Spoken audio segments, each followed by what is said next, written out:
Hello बच्चों, स्वागत है आप सभी का आपके प्यारे से चैनल एलिमेंट एजुटेक पे, जिसपे अब से आपके लिए चलेंगी सीबीएसई क्लास 10th मैथमेटिक्स की क्लासेस विथ केमिस्ट्री।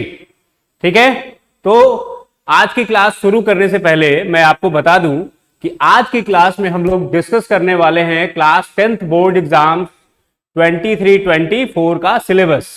बिना सिलेबस को जाने हम बोर्ड एग्जाम की प्रिपरेशन अच्छे तरीके से नहीं कर पाएंगे, इसलिए आज हम सबसे पहले डिस्कस करेंगे सिलेबस। तो आइए देखते हैं।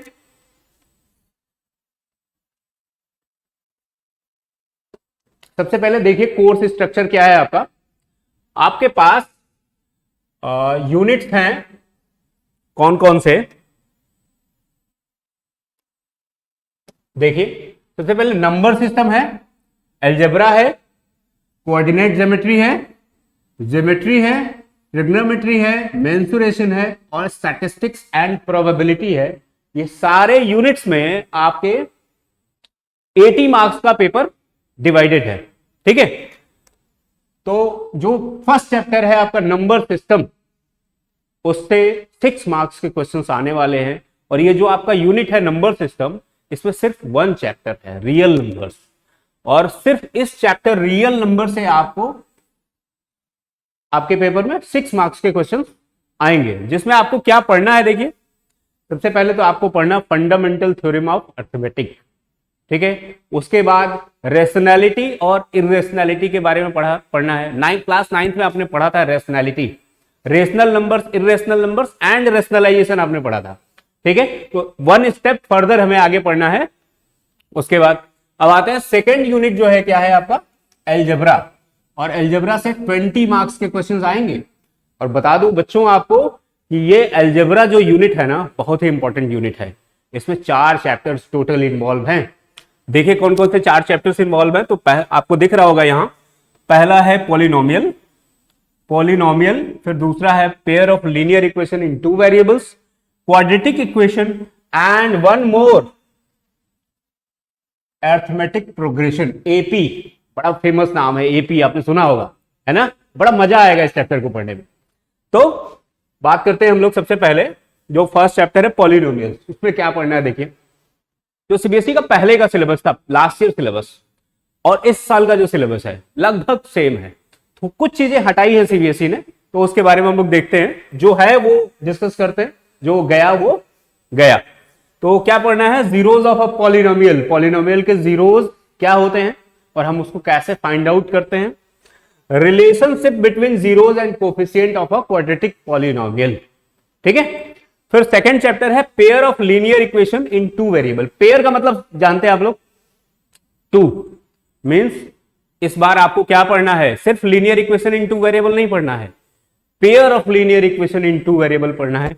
और उसमें आपको मेथड्स कौन कौन से पढ़ने हैं, देखिए। आपको पढ़ना है graphical method, consistency, inconsistency, equations are consistent और इनकंसिस्टेंट। उसके अलावा आपको क्या पढ़ना है, कुछ अलजेब्रिक मेथड्स पढ़ने हैं, जैसे सब्स्टिट्यूशन मेथड पढ़ना है, फिर एलिमिनेशन मेथड एंड कुछ सिंपल वर्ड प्रॉब्लम्स आपको करने होंगे इसमें। ठीक है, उसके बाद हम लोग बात करते हैं नेक्स्ट चैप्टर क्वाड्रेटिक इक्वेशन। जैसे ही आपने पॉलिनोमियल पढ़ा ना, पॉलिनोमियल के साथ आपका आधा क्वाड्रेटिक इक्वेशन आपने पढ़ लिया है, बस आपको पता नहीं है। फिर उसके लिए अलग से क्यों टाइम देना, तो साथ में पॉलिनोमियल के हमें क्वाड्रेटिक इक्वेशन को भी पढ़ डालना है। सेम मेथड है, सेम पैटर्न है, सिर्फ डिफरेंस क्या है, एक इक्वल टू साइन का डिफरेंस है, सिर्फ एक इक्वल टू साइन का डिफरेंस है। एक इक्वल टू साइन लगा दिया अगर हमने क्वाड्रेटिक पॉलिनोमियल में, तो वो क्वाड्रेटिक इक्वेशन बन गया, और सॉल्व करने का तरीका सेम, नथिंग चेंज। ठीक है, नेक्स्ट है आपका एपी, अरिथमेटिक प्रोग्रेशन। नंबर्स के बहुत सारे पैटर्न्स आपने पढ़े हैं ना, उसी में से एक पैटर्न है, एक सीक्वेंस है एपी, अरिथमेटिक प्रोग्रेशन, जिसके बारे में हम लोग पढ़ेंगे। और उसमें हमें क्या पढ़ना है, देखिए। फर्स्ट एन टर्म्स निकालने, एन टर्म्स तक हम कैसे टर्म निकालेंगे, मेंबर्स, एपी के मेंबर्स कैसे हम फाइंड आउट करेंगे। फिर सम ऑफ फर्स्ट एन टर्म्स हम कैसे कैलकुलेट करेंगे, बस इतना ही पढ़ना है।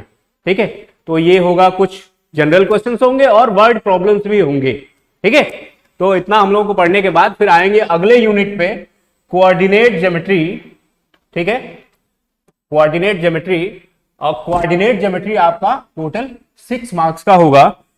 ठीक है, कोऑर्डिनेट ज्योमेट्री आपका टोटल 6 मार्क्स का होगा।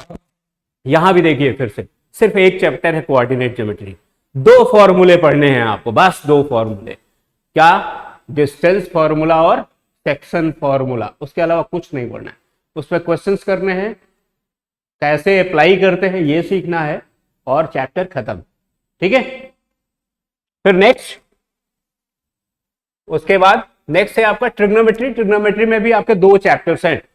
पहला है ट्रिग्नोमेट्री और दूसरा है, उसका बड़ा फेमस नाम है हाइट एंड डिस्टेंस, जिसको आपके बुक में, एनसीईआरटी के बुक में दिया हुआ है, सम एप्लीकेशंस टू ट्रिग्नोमेट्री। ठीक है, मींस ट्रिग्नोमेट्री हमने पढ़ लिया, उसको हम अप्लाई कहां करते हैं, कैसे अप्लाई करते हैं, यूज कैसे करते हैं, वो हमें उस चैप्टर में पढ़ना है। ठीक है बच्चों, चलो ट्रिग्नोमेट्री देखो कितने मार्क्स का आएगा। ट्रिग्नोमेट्री आपका है 12 नंबर का है, 12 मार्क्स का। ठीक, और आपका ज्योमेट्री कितने मार्क्स का है, 15 मार्क्स का है। ज्योमेट्री छूट गया था ना। चलो देखो ज्योमेट्री डिस्कस कर लेते हैं। ज्योमेट्री में आपके 2 चैप्टर्स हैं। ठीक है, कौन कौन से? एक है ट्रायंगल और दूसरा है सर्कल। ट्रायंगल और सर्कल। ट्रायंगल आपने लास्ट ईयर भी क्लास 9th में भी पढ़ा था, उसमें आपने कॉन्ग्रुएंसी पढ़ी थी। लेकिन यहां इस साल आपको क्या पढ़ना है? सिमिलैरिटी। ठीक है, तो सर्कल और ट्रायंगल, ये 2 चैप्टर मिला के 15 मार्क्स के हैं। ये भी अच्छा वेटेज कवर कर रहा है, 15 marks, and trigonometry 12 marks. Okay, फिर लास्ट आएगा आपका मेंसुरेशन। मेंसुरेशन में भी 2 चैप्टर्स हैं अगेन। कौन कौन से?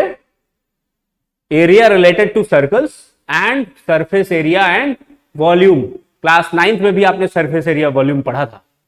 क्या पढ़ा था सरफेस एरिया वॉल्यूम में? क्यूबाइड पढ़ा था, क्यूब पढ़ा था, कोन पढ़ा था, सिलेंडर पढ़ा था ना, हेमिस्फेयर पढ़ा था और स्फेयर पढ़ा था। इस बार भी वही पढ़ना है, बस डिफरेंस क्या है, इस बार पिछली साल आपने अलग अलग पढ़ा था, इस बार 2 शेप्स को एक साथ जोड़ के पढ़ना है। ठीक है कुछ नहीं, फॉर्मूले सेम है, बस करने का तरीका थोड़ा सा बदलेगा और आप सीख जाओगे। मुझे पता है आप सीख जाओगे। हम आपको ऐसे तरीके से सिखाएंगे, इतना इजी वे में सिखाएंगे ना, आप सीख जाओगे।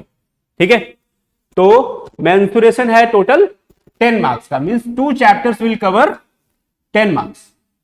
2 chapters will cover 10 marks again, and after that last statistics and probability। ये अगेन 2 चैप्टर्स मिलके बना है, statistics 1 chapter and probability other 1। ठीक है, स्टैटिस्टिक्स में भी फिर से आपको 2 मेथड्स पढ़ने हैं। मीन मीडियन मोड आपने 9th में पढ़ा है, 10th में भी आपको पढ़ना है, लेकिन पिछले बार आपने ग्रुप्ड डाटा का पढ़ा था, इस बार आपको पिछली बार आपने अनग्रुप्ड डाटा का पढ़ा था, और क्लास 10th में आपको ग्रुप्ड डाटा का पढ़ना है। ग्रुप डाटा मतलब समझते हैं ना, क्लास इंटरवल में डिवाइड करके पढ़ना है। ठीक है, स्टैटिस्टिक्स मीन मीडियन मोड पढ़ना है, ग्रुप्ड डाटा का, और साथ में लास्ट ईयर ओजिव था, लेकिन इस बार ओजिव हटा दिया। ओजिव ग्राफ जो है लेस देन ओजिव, मोर देन ओजिव हटा दिया गया है सिलेबस से, तो इतना ही आपको इसमें पढ़ना है। ठीक, और लास्ट में आएगा सबसे आपको प्रोबेबिलिटी, और ये दोनों चैप्टर मिला के कितने मार्क्स के हैं? 11 नंबर के। तो टोटल आपका जो बोर्ड एग्जाम का पेपर होगा थ्योरी का, वो 80 मार्क्स का होगा, चाहे वो बेसिक हो या स्टैंडर्ड हो।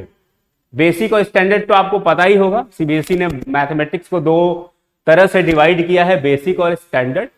जिन बच्चों को क्लास 10th के बाद 11th 12th में मैथमेटिक्स लेके पढ़ना है या बीटेक करना है, इंजीनियर बनना है, वो मैथमेटिक्स लेके पढ़ेंगे तो स्टैंडर्ड लेके पढ़ेंगे। ठीक है, और जिन बच्चों को आगे अदर फील्ड्स में जाना है, डॉक्टर बनना है या आईएएस बनना है, पीसीएस बनना है, इधर और अदर फील्ड में जाना है, तो वो बेसिक लेके पढ़ सकते हैं।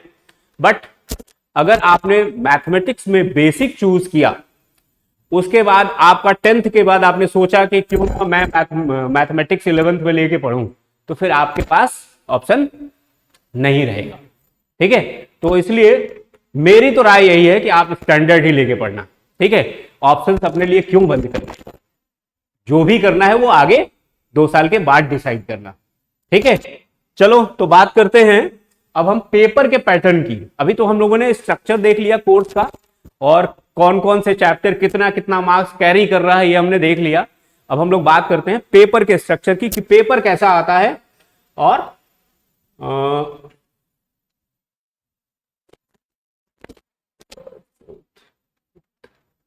हाँ, दिस वन देखिए, मैथमेटिक्स स्टैंडर्ड का ये है पेपर का डिजाइन।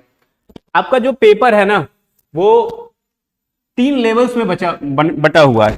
3 लेवल्स में, मतलब level 1 which is easy one, और ये है आपका लेवल 2, और ये तीनों को मिला दीजिए तो ये है आपका लेवल 3। तो ये है आपका easy one, this one medium, and this one hard. ठीक है, कैसे अभी देखिए समझते हैं। तो सबसे पहले जो आपका क्वेश्चंस होंगे, ठीक है, वो होंगे रिमेंबरिंग और अंडरस्टैंडिंग बेस्ड। रिमेंबरिंग और अंडरस्टैंडिंग बेस्ड क्वेश्चंस का क्या मतलब है कि आपने जो मैथमेटिक्स में बेसिक कॉन्सेप्ट हैं, कॉमन फैक्ट्स जो मैथमेटिक्स में पढ़े हैं चैप्टर्स में डिफरेंट, उससे रिलेटेड क्वेश्चंस आएंगे, और वो आपका टोटल 43 मार्क्स कैरी करेगा। सबसे ज्यादा वेटेज इसी का है। तो अगर आपने अपना बेसिक कॉन्सेप्ट क्लियर कर लिया, आपने आधा जग तो जीत लिया। ठीक है, फिर आप मंजिल के निकट पहुंच गए हैं। बस थोड़ी मेहनत और करनी बाकी है, और जिसने बेसिक अपना क्लियर कर लिया उसके लिए अप्लाइंग भी इजी हो जाएगा। 90 मार्क्स, ठीक है, that will cover 24% of the paper. ठीक है, आपका सबसे पहला कौन सा है, remembering and understanding, which will cover 54% weightage of the paper. फिर है अप्लाइंग। अप्लाइंग में क्या है, जो आपने बेसिक कॉन्सेप्ट में पढ़ा है उसको कैसे इंप्लीमेंट करेंगे, उसको कैसे अप्लाई करेंगे, ये पूरा जो लेवल 2 है इस पर डिपेंड करता है। तो ऐसे क्वेश्चंस आएंगे जिसमें आप अप्लाई करके क्वेश्चंस को सॉल्व करेंगे। ठीक है, और थर्ड आता है एनालाइजिंग, इवेल्युएटिंग एंड क्रिएटिंग। अपने दिमाग से कंस्ट्रक्ट करके कैसे आप क्वेश्चंस को सॉल्व करेंगे, वो है आपका एनालाइजिंग, इवेल्युएटिंग और क्रिएटिंग। ठीक है, तो इसके इस तरह के क्वेश्चंस कितने आएंगे, कितने मार्क्स के, 18 मार्क्स के। ठीक है, और ये टोटल कितना हो जाएगा, 80 मार्क्स।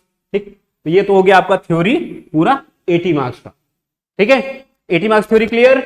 के बाद आप स्कूल में 20 मार्क्स आपको इंटरनल असेसमेंट के मिलते हैं।